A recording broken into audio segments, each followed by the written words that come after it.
شروع اللہ کے نام سے جو بڑا مہربان اور نہایت رحم کرنے والا ہے۔ السلام علیکم دوستو، آج میں آپ کو بتاؤں گی کہ 4 نبی جو آج تک زندہ ہیں اور وہ کیوں ہیں، اس کا پورا واقعہ ہے۔ تو آئیے شروع کرتے ہیں۔ مختلف روایات اور احادیث نبی صلی اللہ علیہ وسلم کی روشنی میں 4 ایسے معتبر انبیاء کرام ہیں کہ جن کو اللہ تعالیٰ نے ابھی تک زندہ رکھا ہوا ہے۔ لیکن سوال یہ ہے کہ وہ 4 نبیوں کو اللہ پاک نے کہاں رکھا ہوا ہے، وہ کب تک زندہ رہیں گے؟ ناظرین گرامی، پہلے نبی جن کو اللہ پاک نے موت نہیں دی اور جن کے ہمیشہ زندہ رہنے کا ذکر اللہ پاک نے خود قرآن پاک میں کیا ہے، وہ ہیں حضرت عیسیٰ علیہ السلام۔ جب حضرت عیسیٰ علیہ السلام نے نبوت کا اعلان کیا تو انہوں نے اپنے ارد گرد کے لوگوں کو جمع کر کے فرمایا کہ میں آپ کو اللہ کی دین کی دعوت دیتا ہوں۔ وہ لوگوں یہودی قوم سے تھے۔ ان کی دینی کتاب میں لکھا تھا کہ اللہ کا ایک نبی آئے گا جو یہودیوں کے دین کو ختم کر دے گا۔ اس ڈر سے یہودیوں نے آپ کو قتل کرنے کا منصوبہ بنا لیا۔ آپ یہودیوں کو اللہ کے دین کا حکم دیتے رہے پر ان کو اس کی کوئی پرواہ نہ ہوتی۔ جب آپ علیہ السلام کو یقین ہو گیا کہ اب یہ لوگ میری کس بات کا یقین نہیں کریں گے، جہالت پر ہی رہیں گے، ایک دن آپ نے سب یہودیوں کو اکٹھا کیا اور کہا کہ آپ میں سے کون اللہ کے دین پر ایمان لائے گا؟ ان میں سے تقریباً 12 یا 19 لوگوں نے اللہ پر ایمان لانے کا کہا کہ ہم مسلمان ہوئے ہیں، عیسیٰ علیہ السلام ہماری بخشش کا ذریعہ بنیں گے۔ باقی لوگوں نے دین اسلام قبول نہ کیا، یہودی ہی رہے۔ ایک وقت ایسا آیا کہ یہودیوں نے آپ کو قتل کرنے کا پکا منصوبہ بنا لیا تھا۔ انہوں نے ایک تو طوطیانوس نامی شخص کو مقرر کیا وہ آپ کو قتل کر دے۔ جب طوطیانوس آپ علیہ السلام کے پاس جا رہا تھا تو اللہ تعالیٰ نے ایک فرشتے کو حکم دیا کہ جاؤ حضرت عیسیٰ علیہ السلام کو آسمان کی طرف اٹھا لاؤ۔ وہ فرشتہ اللہ کے حکم کی تعمیل کرتے ہوئے آپ کو آسمان کی طرف لے گیا۔ جب آپ آسمان پر پہنچے تو آپ کی ملاقات آپ کی والدہ سے ہوئی۔ آپ کی والدہ نے آپ کو گلے لگا کر پیار کیا تو آپ نے فرمایا، اماں جان، اب ہم روز قیامت ہی ملیں گے۔ جب آپ کو زمین سے اٹھایا گیا تھا آپ کی عمر 33 سال تھی۔ حضرت جبرائیل علیہ السلام تو آپ کو بدلی کے ذریعے آسمان پہ لے گئے پر یہودی باہر کھڑے طوطیانوس کا انتظار کر رہے تھے کہ کب طوطیانوس حضرت عیسیٰ علیہ السلام کو ختم کر کے باہر آئے گا۔ کافی دیر کے بعد وہ سارے آپ علیہ السلام کے گھر گئے۔ انہوں نے وہاں ایک شخص کو پایا جس کا چہرہ آپ علیہ السلام جیسا تھا۔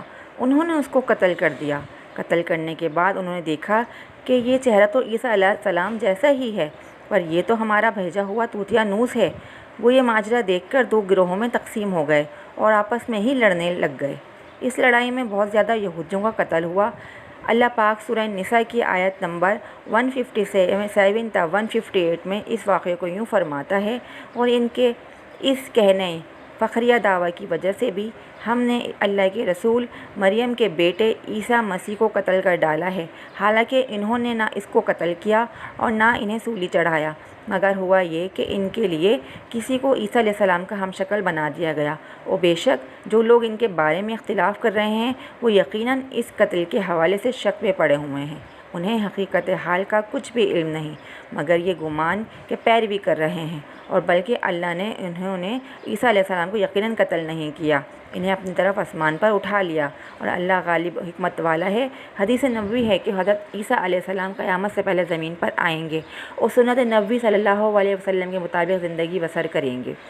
آپ علیہ السلام سلیب کو توڑیں گے، دجال کا جڑ سے خاتمہ کریں گے، تقریباً 7 برس تک دنیا میں زندگی بسر کر کے اللہ کے دین کو عام کریں گے۔ آپ کو مدینے کی سرزمین گنبد خضرا میں دفن کیا جائے گا۔ اللہ تعالیٰ نے اپنا وعدہ پورا کیا اور حضرت عیسیٰ علیہ السلام کو یہودیوں کے ہاتھوں قتل نہیں ہونے دیا۔ آپ علیہ السلام کو آسمان کی طرف اٹھا لیا گیا۔ جس مذہب وہ کا یہ عقیدہ ہے کہ حضرت عیسیٰ علیہ السلام قتل ہو گئے ہیں یا سولی پر لٹکائے گئے ہیں، وہ دائرہ اسلام سے باہر ہیں، وہ کفر کر رہے ہیں۔ ناظرین گرامی، دوسرے نبی جن کو اللہ پاک نے ہمیشہ کی زندگی عطا کی ہوئی ہے وہ ہیں حضرت خضر علیہ السلام۔ حضرت خضر علیہ السلام اس وقت دنیا میں تشریف لائیں گے جب دجال جاہلیت پھیلانے کے لیے نمودار ہوگا۔ حضرت علیہ السلام ان لوگوں کا اللہ کے دین کا حکم دیں گے۔ ایک روایت میں ہے کہ حضرت محمد صلی اللہ علیہ وآلہ وسلم اپنے صحابہ کرام کو حضرت خضر علیہ السلام کا قصہ سنا رہے تھے کہ آپ نے فرمایا کہ حضرت خضر علیہ السلام کا باپ ایک بادشاہ تھا جو حضرت خضر علیہ السلام کو اپنی بادشاہت نوازنا چاہتا تھا، لیکن حضرت خضر علیہ السلام کو دنیا کی بادشاہت پسند نہ آئی تو اس نے اپنے والد کی سلطنت کا جانشین بننے سے انکار کر دیا اور اپنے والد گرامی سے ناراض ہو کر جنگل میں جا کر رہنے لگے، جہاں ان کو کوئی بھی ڈھونڈ نہ سکا۔ آپ کا گزر ایک آب حیات چشمے سے ہوا۔ اس چشمے سے پانی پی کر آپ تاحیات زندہ رہنے میں کامیاب ہو گئے۔ آپ کے تاحیات زندہ رہنے کا ذکر کافی روایت میں ملتا ہے۔ حضرت انس رضی اللہ عنہ نے ایک روایت میں آپ کا ذکر اس طرح کیا ہے کہ جب اللہ کے نبی اکرم صلی اللہ علیہ وآلہ وسلم کا وصال ہوا تو ایک بزرگ سارے مجمع سے ہوتا ہوا آپ کی میت کے پاس آ کر رک گیا۔ اس نے کچھ پڑھا اور واپس چل بسا۔ اس کے جانے کے بعد وہاں موجود صحابہ کرام نے پوچھا کہ یہ کون شخص ہے؟ اس شخص کے بارے میں کوئی علم رکھتا ہے؟ حضرت علی بولے، جی ہاں، یہ حضرت خضر علیہ السلام ہیں۔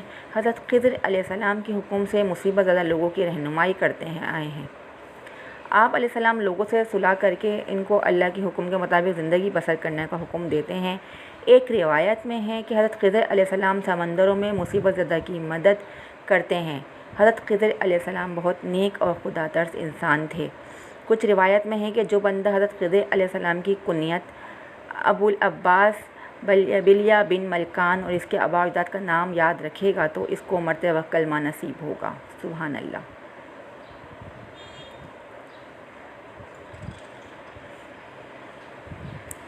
حضرت عیسیٰ علیہ السلام اور حضرت خضر علیہ السلام کے بعد تیسرے زندہ نبی حضرت الیاس علیہ السلام کا ذکر آتا ہے۔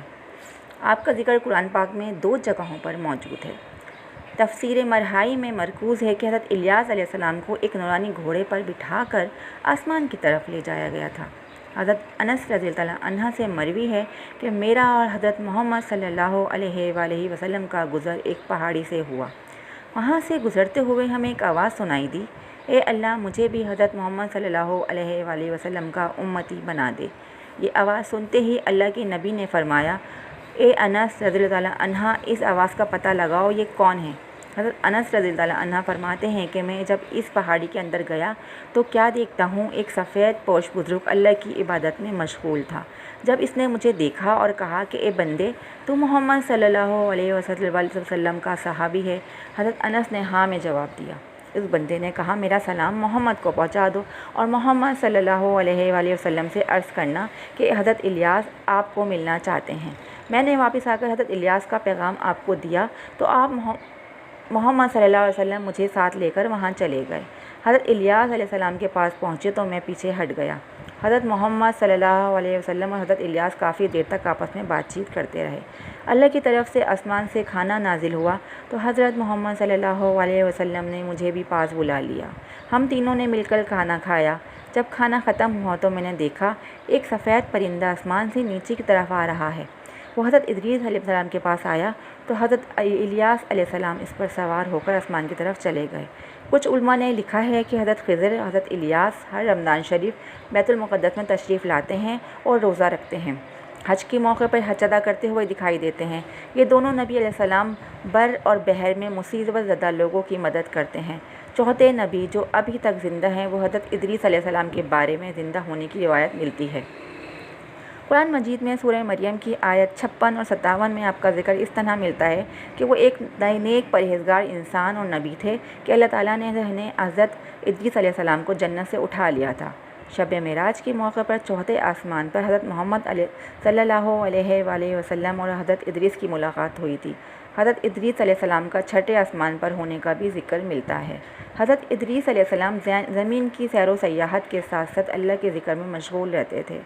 حضرت ابن عباس رضی اللہ عنہ نے فرمایا ہے کہ حضرت ادریس علیہ السلام ایک درزی کا کام کرتے تھے۔ آپ کپڑوں کی سلائی کرتے تھے اور اللہ کا ذکر بلند کرتے جاتے تھے۔ جب شام ہوتی تو آپ کی نیکیاں بے تحاشا ہو جاتی تھیں۔ زمین پر رکھنے والے انسانوں میں سب سے زیادہ نیکیاں آپ کی اللہ تعالیٰ کے ہاں شمار ہوتی تھیں۔ آپ کو زندہ آسمانوں کی طرف اٹھا لیا گیا تھا، پر آپ نے موت کے فرشتے سے کہا کہ مجھے موت کا مزہ چکھنا ہے۔ آپ کے کہنے پر موت کے فرشتے نے آپ کی جان نکال لی اور پھر اللہ کے حکم سے آپ کو زندہ کر دیا گیا۔ آپ نے فرشتوں سے درخواست کی کہ میں دوزخ میں دیکھنا چاہتا ہوں، پھر آپ کو دوزخ میں لے جایا گیا۔ پھر آپ نے جنت کی سیر کرنے کا کہا، آپ کے کہنے پر آپ کو جنت میں داخل کیا گیا۔ جنت دیکھنے کے بعد آپ نے فیصلہ کیا کہ میں یہیں رہنا پسند کروں گا۔ فرشتے نے آپ کو کہا کہ آپ اپنے مقام کی طرف جاؤ۔ اس وقت اللہ کی طرح سے فرشتوں کو حکم دیا گیا کہ ادریس علیہ السلام کو یہیں رہنے دیا جائے۔ تو ناظرین کرام، یہ تھے 4 انبیاء کرام جو آج تک زندہ ہیں۔ واقعی اگر پسند آ گیا ہو تو میری ویڈیو کو لائک کر دیں اور آگے شیئر بھی کر دیں تاکہ یہ معلومات دوسروں تک بھی پہنچیں۔ اگلی ویڈیو تک کے لیے اللہ حافظ اور ویڈیو دیکھنے کا شکریہ۔